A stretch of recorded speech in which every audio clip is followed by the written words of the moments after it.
Assalamualaikum warahmatullahi wabarakatuh. Alhamdulillah pada hari ini kita dapat bertemu kembali dalam video pembelajaran ini. Sebelum kita belajar pada hari ini, mari kita masing-masing berdoa terlebih dahulu. Ya, berdoa dimulai.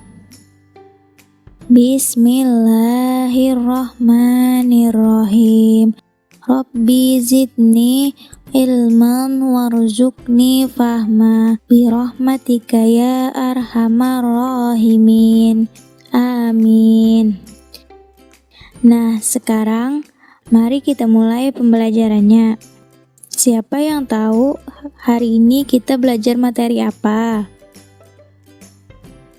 Jadi hari ini kita akan mempelajari materi taubat. Nah, apa sih itu taubat?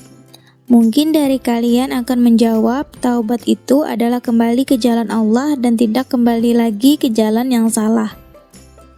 Jadi, taubat secara bahasa berarti kembali, dan secara istilah, taubat berarti kembali ke jalan yang benar dengan didasari keinginan yang kuat dalam hati untuk tidak kembali melakukan dosa-dosa yang pernah dilakukan sebelumnya. Sebagai manusia biasa, kita bukanlah malaikat ataupun nabi yang memiliki sifat maksum atau terjaga dari perbuatan dosa. Nah, secara langsung atau tidak langsung, sengaja atau tidak sengaja, kerap kali akan bersinggungan dengan yang namanya kesalahan atau dosa. Baik kesalahan sebagai makhluk individu yang berhubungan dengan Allah, maupun sebagai makhluk sosial yang berhubungan dengan manusia lainnya. Untungnya sebagai seorang muslim diberi jalan selebar-lebarnya oleh Allah untuk memperbaiki kesalahan itu melalui sebuah pintu yang disebut dengan taubat. Nah, karenanya Allah memerintahkan kita untuk bertaubat.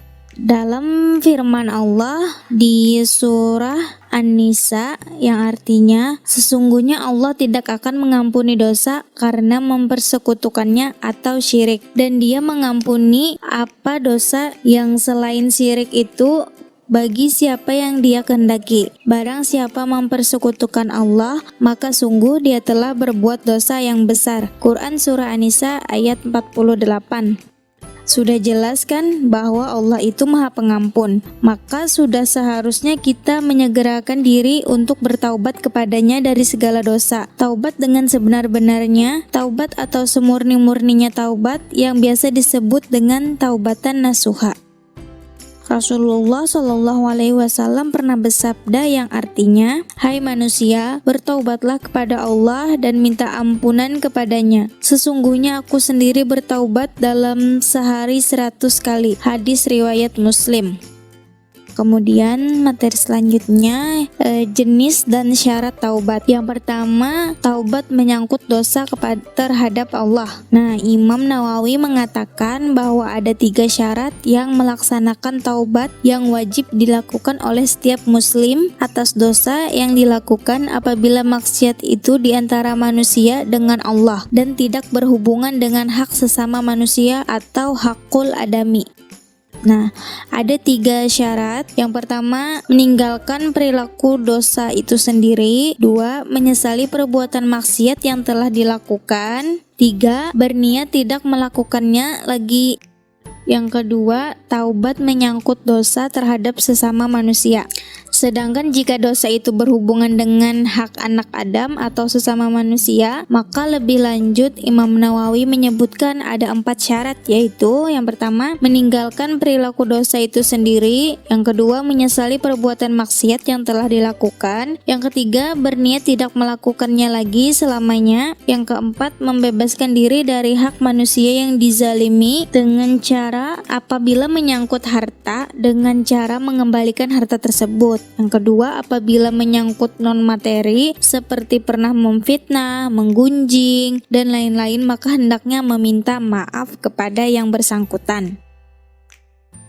Kemudian yang ketiga, dampak positif melakukan melakukan perilaku taubat. Nah, yang pertama, bagi perilakunya sendiri, itu kita akan memperoleh semangat dan gairah hidup baru karena Allah berkenan menerima taubatnya atau jika taubatnya dilakukan dengan sungguh-sungguh. Yang kedua, dapat memperoleh kembali jalan yang benar setelah menempuh jalan yang sesat karena perbuatan dosanya. Yang ketiga, memperoleh simpati masyarakat lagi. Kemudian, dampak positif yang kedua itu bagi orang lain atau termasuk keluarga. Yang pertama, lambat laun dapat mengembalikan nama baik keluarga seperti masa lalu. Yang kedua, hilangnya kecemasan keluarga dan masyarakat atau tidak khawatir terjadi kejahatan yang ia lakukan seperti sebelum bertaubat.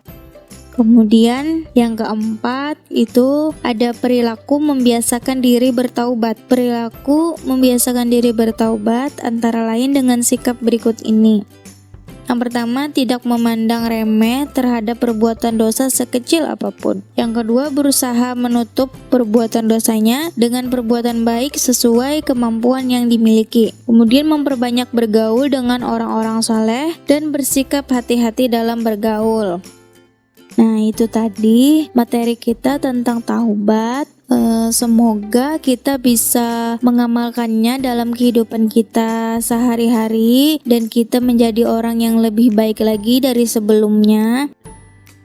Sekian yang dapat Ibu sampaikan pada pertemuan kita hari ini. Salah dan hilapnya mohon dimaafkan. Wabillahi taufik wal hidayah. Wassalamualaikum warahmatullahi wabarakatuh.